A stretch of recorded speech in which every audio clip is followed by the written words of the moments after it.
She needs to be on a better team, and she needs to be more experienced. Is there a world where the Indiana Fever are just trying to keep their core together? Some of them are going overseas, so maybe in this scenario, just kind of taking a step back from all the drama, letting everything kind of cool down. Maybe it is a good thing that Caitlin Clark isn't playing in Unrivaled. ESPN has made a huge mistake and is now arguing about Caitlin Clark's new deal in Europe as though they have any control over her behavior. However, after months of disparaging her, Caitlin made her own choice, and now ESPN is forced to come up with snide justifications that say no to Unrivaled, but yes to Europe. No matter how much they complain, beg, or stamp their feet, Clark has packed her belongings and won't turn around. This is why, in contrast to the WNBA's geniuses, Clark has a great degree of self-respect and common sense. Clark values herself too much to just sit around and take abuse from a league that can't even defend its best player. Why should she stay? Because she's faced at the professional level and voiced frustration with the league's officiating, recently telling reporters, quote, "I feel like I'm getting hammered and everybody is physical with me, and opponents get away with things that other people don't get away with." That's what Caitlin Clark said. That is what she said, okay? Players have insulted her, referees have ignored her, and critics who couldn't believe she was maintaining this league farce on her own have harassed her. What I am upset about is like, hey man, your meal ticket is under constant attack. There's been dirty plays all season. However, everyone is going crazy now that she's realized she's worth more than being the NBA's battered cash cow. I'm sorry, ESPN. Your golden goose has flown the CPE, leaving you with a huge empty nest of missed opportunities. It's almost comical how ESPN is acting as like it cares about Caitlin Clark's shocking revelation to the WNBA and her departure for Europe. After carrying the entire league on her back the entire season, receiving severe fouls, and getting body checked like she was on a hockey rink rather than a basketball court, Caitlin has finally had enough of the WNBA circus show and is leaving a trail of crushed egos and broken hopes. And guess what? I don't blame her in the slightest. This kid's on the wrong team. She's got the wrong skill set to handle the physicality of that league, and she's a rookie. You see, this is more than just a player switching careers. While her teammates were busy acting out a comedy of errors, missing easy shots, and making dumb moves that would make a high school coach wince, she was essentially a one-woman show in her final game with the Connecticut Sun. What did the WNBA do? They just sat back and watched as the referees treated her like a punching bag. Fans didn't sign up for a UFC fight, but the WNBA became one anytime Clark on the floor. Caitlin Clark was assaulted yesterday in her very first playoff game in the WNBA. Suddenly, ESPN and its experts realized they've been sitting on a cash cow all along. Before Caitlin, the Indiana Fever were fortunate to draw 3,000 people to each game, more like a neighborhood block party than a professional event. However, after she arrived, 177,000 fans flooded the arena, a 400% increase. The Indiana Fever, all right, with Caitlin Clark, led the league in attendance both home and on the road. Fever averaged 17,000, 35 at home, 15,000 on the road. Attendance for the entire league up nearly 50% this year, according to data from across the timeline. And Indiana leads all teams with an average attendance of, like I said, of 17,000 and 35. How is that for impact? They had a once-in-a-generation event. Not just a star, but let's keep the emphasis on sharing the wealth rather than paying tribute to the one athlete that made the WNBA famous. If Caitlin Clark is the quote-unquote savior, if she's the golden girl, milk it!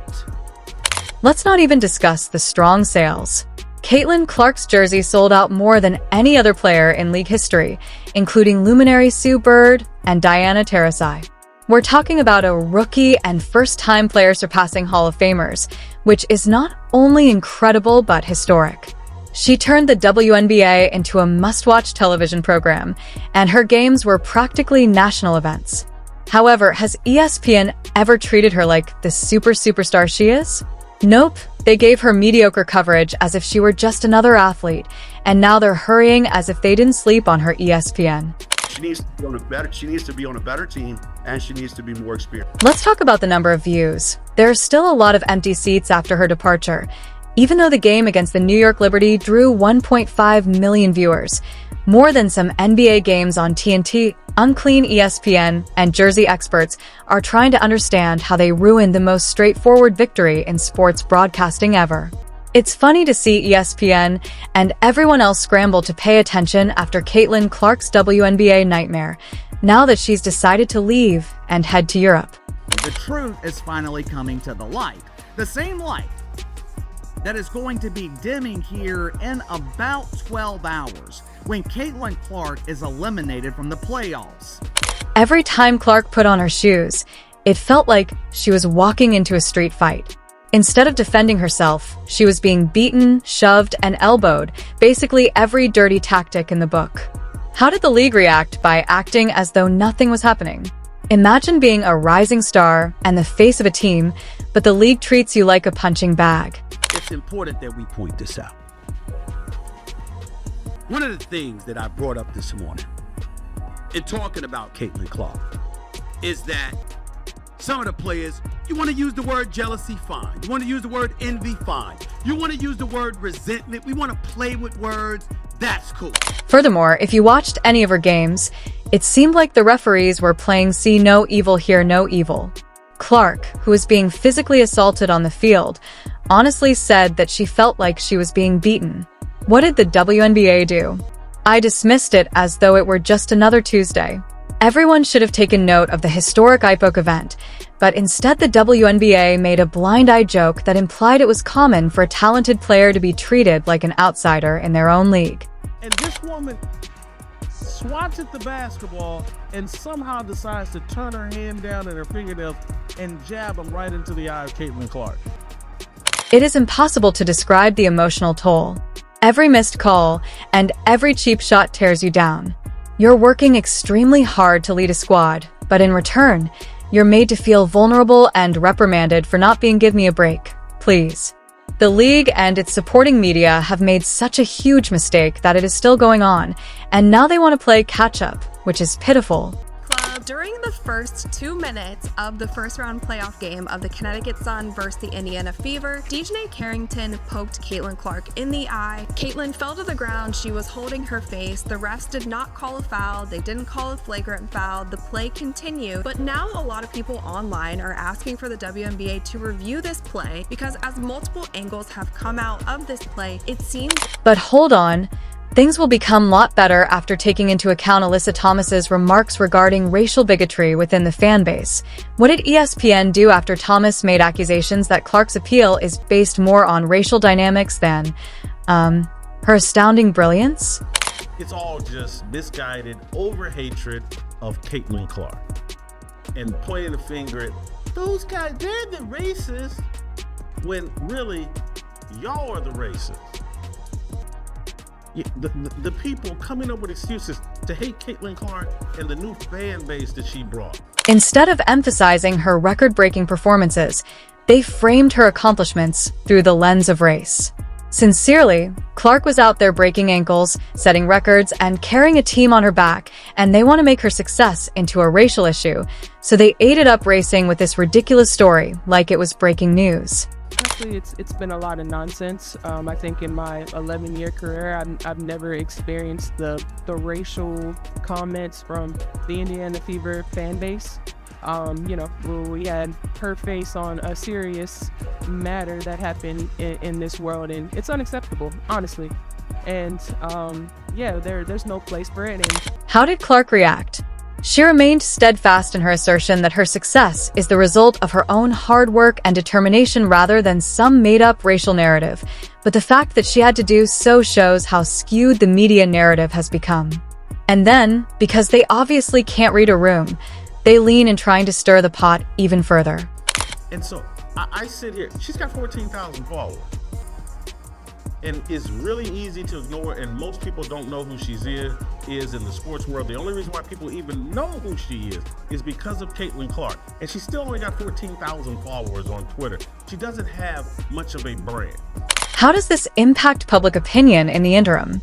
They could have presented her as the next big thing, which, spoiler alert, she is, but instead they created a scenario that does nothing but destroy her reputation and pull everyone down. Instead of giving Clark the recognition she deserves, the league should wake up and realize that this kind of mess is not only hurting Clark, but also making the entire WNBA seem amateurish. And let's not even talk about the WNBA's inclusive narrative. Clark has worked hard and doesn't deserve to be in such a toxic environment. Throughout the season, they position themselves as the league of opportunity and equality, yet they fell short when it came to protecting their most important asset. Your biggest star, your meal ticket, the reason why you have relevancy, just got stabbed and assaulted and nothing. The WNBA and ESPN will soon suffer the repercussions of disregarding the one player who made them an entertaining spectacle. They allowed it to slip away, and now they have to watch as Caitlin takes her skills and all the attention she has brought to a league that truly values them. She is leaving for Europe, and everyone seems to have realized she is the real deal too late. The WNBA could have built a whole team around her, making her the face of the league, but they didn't, and now they've lost their biggest star.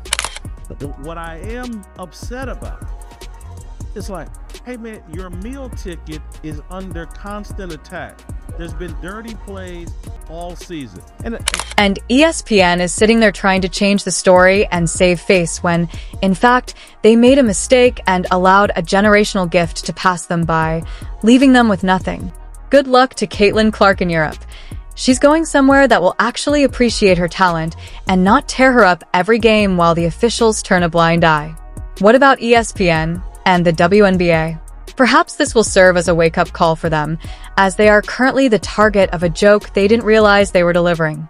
ESPN will be in total chaos as a result of her departure for Europe, and they will have to bid farewell to the juicy ratings. When Caitlin Clark packs her bags and leaves for Europe, ESPN and the WNBA face a significant void that will be challenging to fill. They may have built an empire around her, but now they are left fumbling for scraps after trying to hype up players who can't compare to Clark's performance in a single season because of the increase in gear sales and attention she brought to a league that, let's face it, needed a miracle to stay relevant.